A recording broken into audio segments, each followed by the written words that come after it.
여러분과 함께 시대를 이끌어가는 한 사람이라는 제목으로 말씀을 나누고자 합니다. 본문 말씀은 예레미야 5장 1절 조금 전 목사님께서 봉독해 주셨는데 다시 한번 우리 화면에 보시면 말씀이 나타납니다. 너희는 예루살렘 거리로 빨리 왕래하며 그 넓은 거리에서 쳐다보고 알라.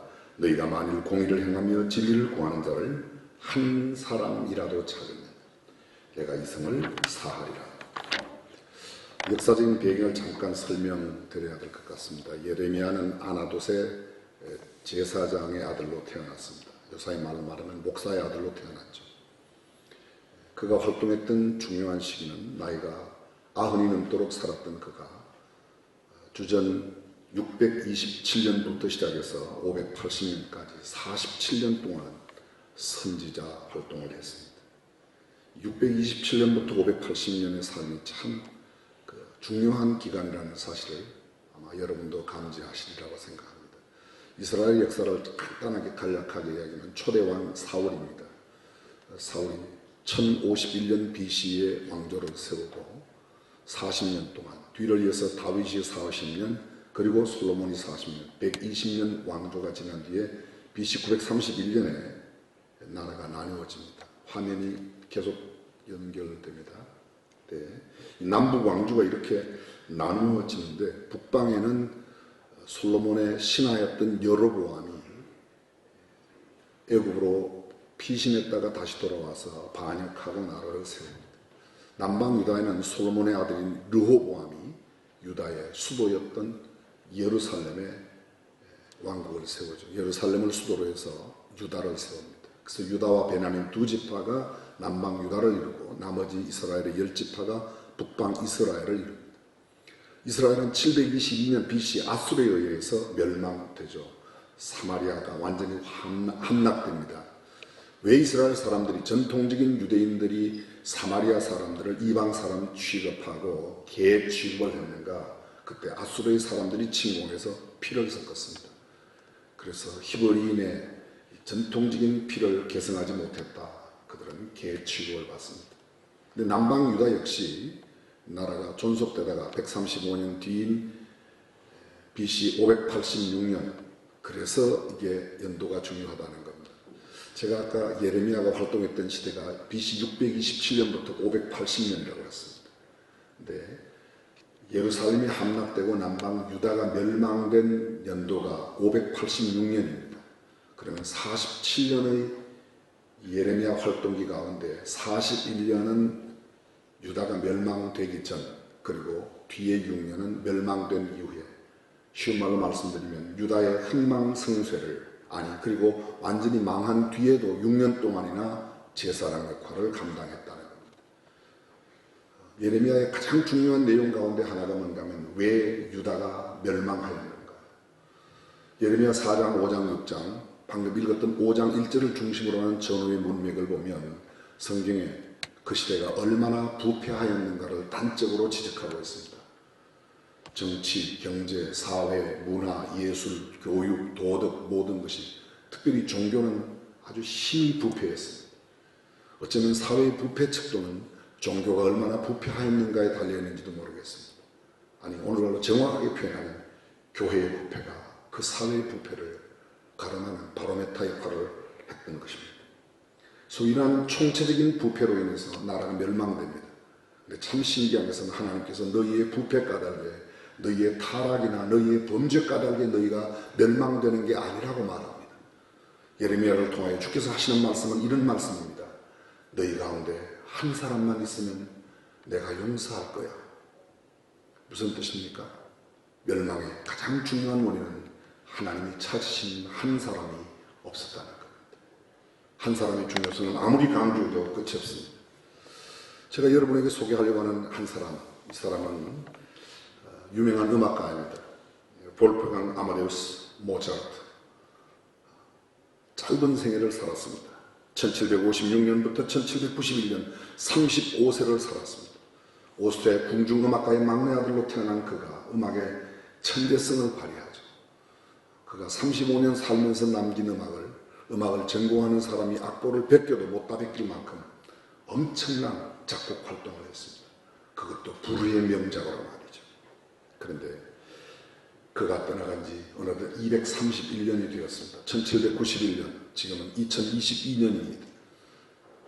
그러니까 이렇게 230년이 지났음에도 불구하고 오스트리아의 국민 총생산량의 3분의 1이 볼프강 아마데우스 모차르트가 달리 수입된답니다.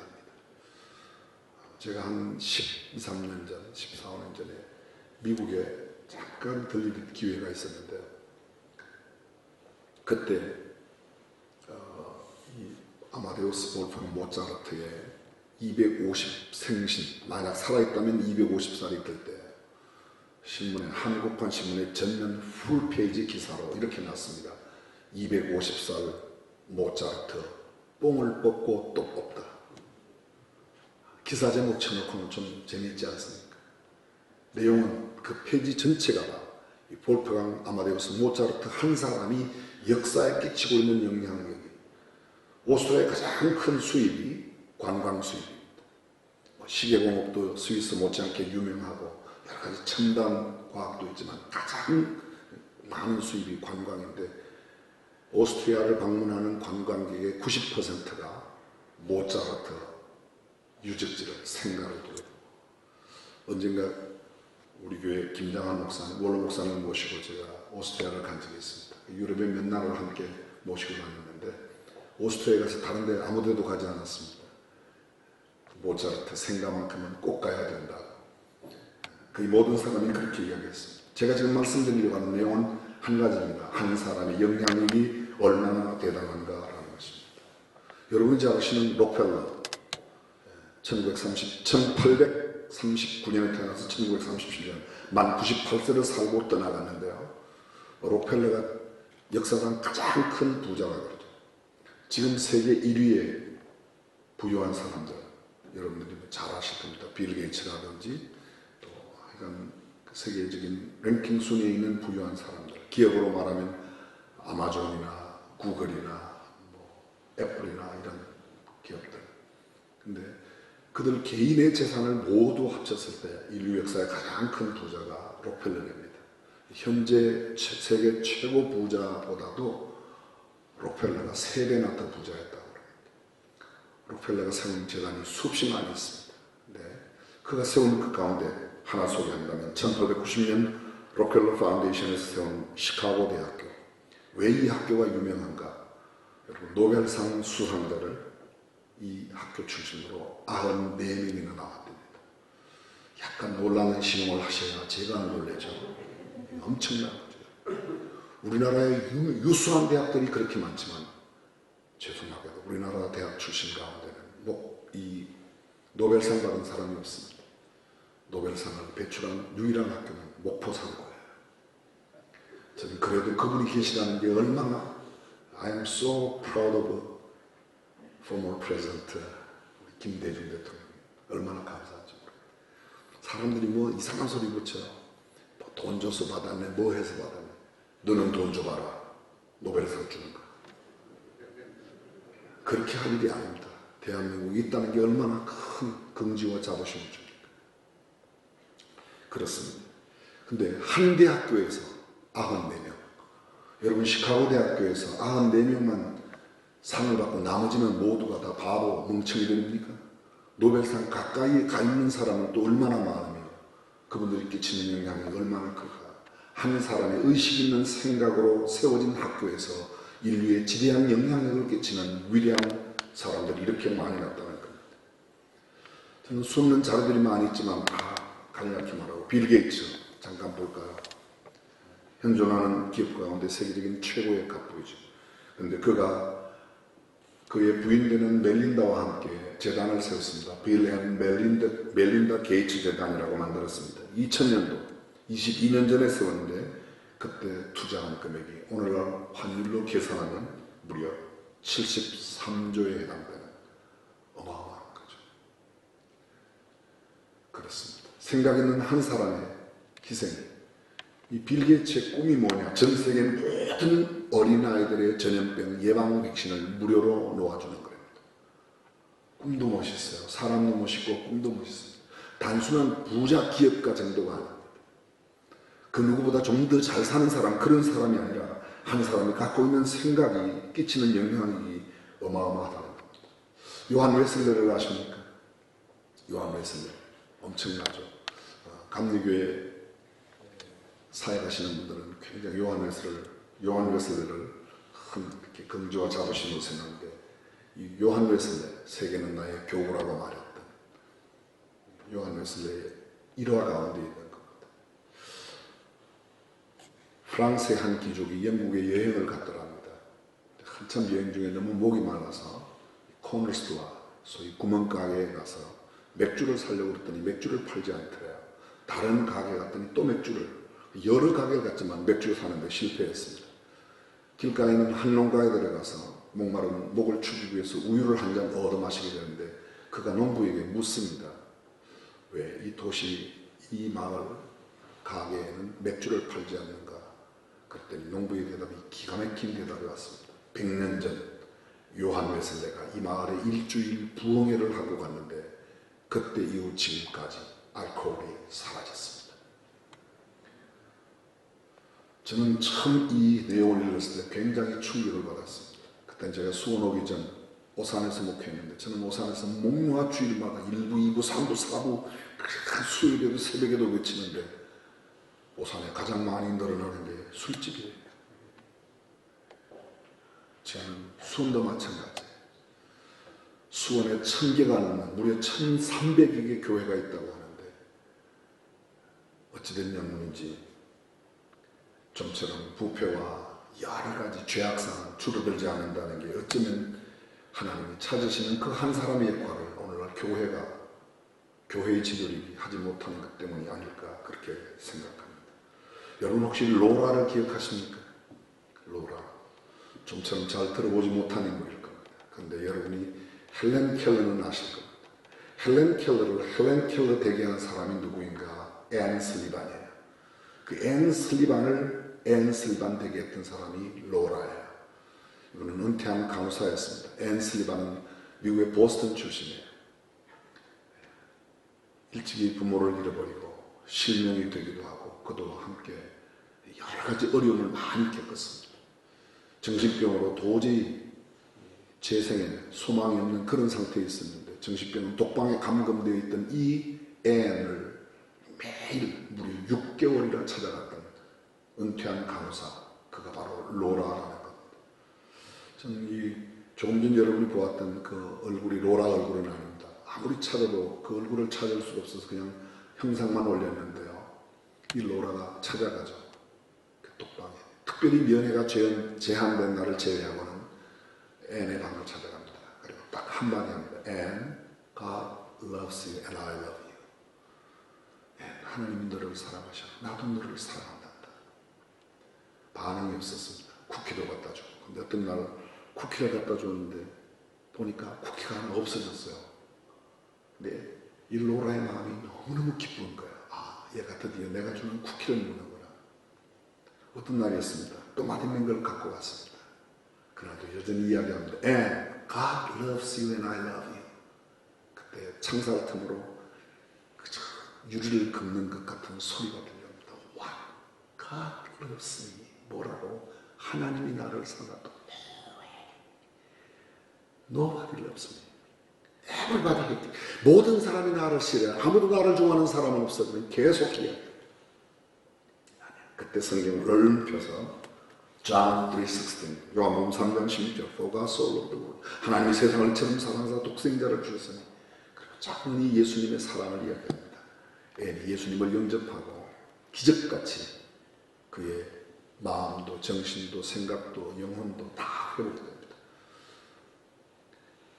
자선단체에 의뢰해서 시력도 수술을 받고 회복하게 되었습니다. 그 병원에서 퇴원을 하죠.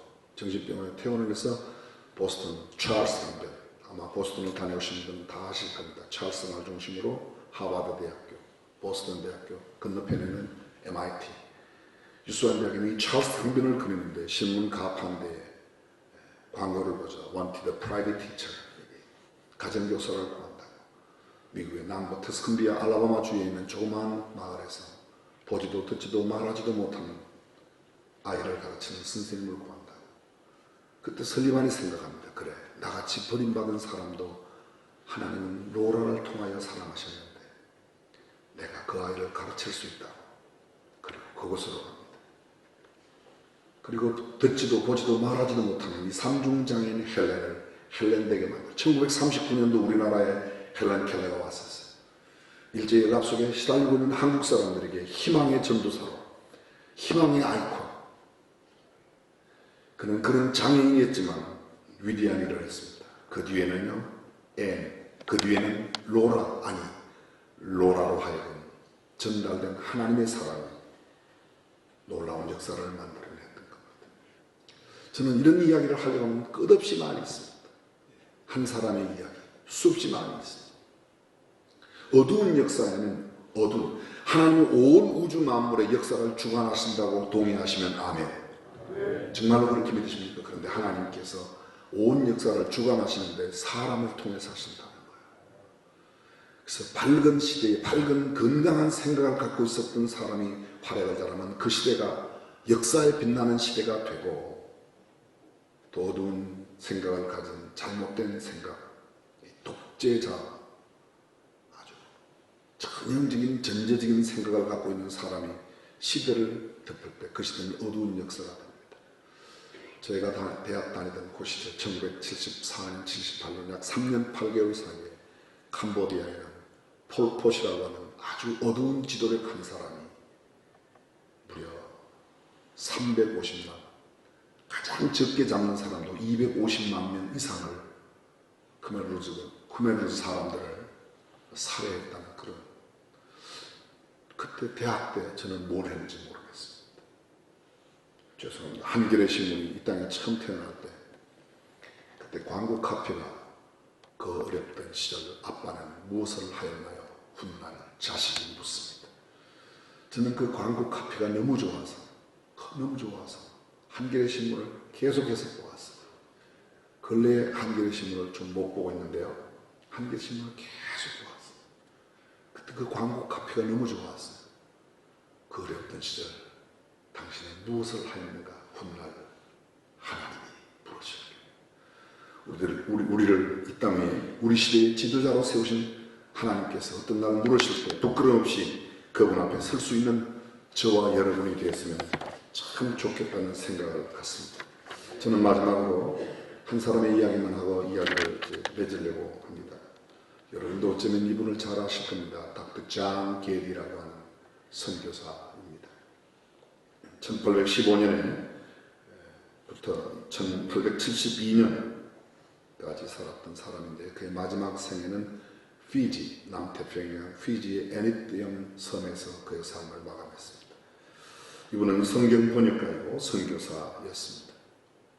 근데 이분을 기념하여, 이분이 떠나신 뒤에 기념비를 세웠는데, 기념하는 교회에 기념비를 세웠는데, 그 기념비가 지금 앞에 화면에 나타나 있습니다. When he landed in 1848, there were no Christians here. And when he left in 1872, there were no heathen. 그가 그 섬에 도착했을 때, 그곳에 도착했을 때, 1848년이죠. 그곳에 그리스도인은 하나도 없었다. 1872년 그가 그곳을 떠났을 때, 그곳에 이방인은 하나도 없었다. 24년 동안 섬 전체를. 여러분, 더 놀라운 사실은 이 애니띠엄 섬이 지금까지 인류 역사에 가장 포악한 식인종이 살던 마을이라는 겁니다. 사람을 음식으로 생각하는 이 끔찍한 사회 속에 들어가서 24년 동안에 섬 주민 100%를 예수 믿는 사람으로 만들었다. 한 사람의 지도력이 얼마나 탁월한지. 우리 역사에도 그렇습니다.